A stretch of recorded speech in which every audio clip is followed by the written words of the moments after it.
का इतर पक्षांचा आपल्या महाविकास आघाडीला बऱ्यापैकी इफेक्ट होऊ शकतो, साईड इफेक्ट होऊ शकतो असं एक बोललं जातं, असा एक तर्क आणि अनुमान असतो दरवेळी.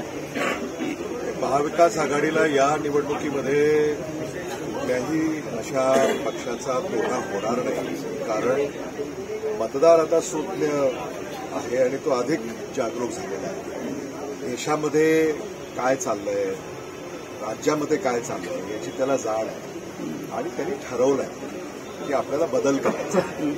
आज देशामध्ये उत्तरेत, दक्षिणेत, पूर्वेत, पश्चिमेत तुम्ही कुठेही जर माहिती घेतली तिथं सरकारच्या विरोधामध्ये मतदार आहेत असंच चित्र आहे. आणि मराठवाड्यातही काही वेगळं नाही. जालना असेल, लातूर असेल, मी लातूर आज आलोय डॉक्टर कल्याण काळे यांचा उमेदवारी अर्ज भरण्यासाठी. आणि लातूरमध्ये आम्ही ऐकतो की जालन्यामधून डॉक्टर कल्याण काळे हे प्रचंड मताने निवडून येणार. त्यामुळं वर्ड ऑफ माउथ म्हणजे लोकांमध्ये जी त्यांच्या तोंडात चर्चा आहे याचा सर्व दूर आहे आणि सगळ्यांना याची कल्पना आहे. मला असं वाटतं की महाविकास आघाडी जालना लोकसभेची निवडणूक ही एकजुटीनं लढते आणि लोकांमध्ये आम्ही अधिक जोमानं आता या पंधरवड्यात जाऊ आणि जास्तीत जास्त मतदान डॉक्टर कल्याण काळे यांच्या पाठीशी आम्हाला कसं उभं करता येईल हा आमचा प्रयत्न असतो. मराठा आरक्षणाचा केंद्र तर या अनुषंगाने आपण ओबीसीचा काय इफेक्ट पडणार? महायुतीनं समाजामध्ये अंतर उभं केलं.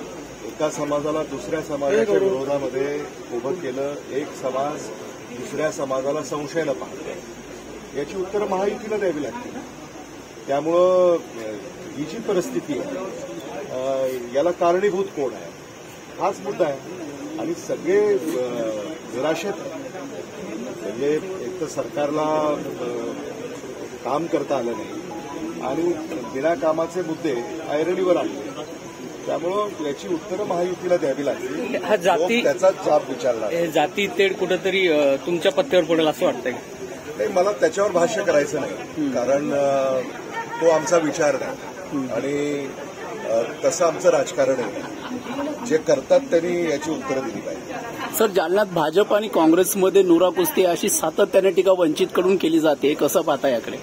मला असं वाटतं आज ही जी निवडणूक होते याच्यामध्ये मुद्दे वेगळे आहेत, प्रश्न वेगळे आहेत, मतदारांच्या भावना वेगळ्या आहेत आणि या सगळ्याची उत्तरं ही महाविकास आघाडी आहे आज महाराष्ट्रामध्ये. एवढंच मला या निमित्तानं सांगायचं. ओके.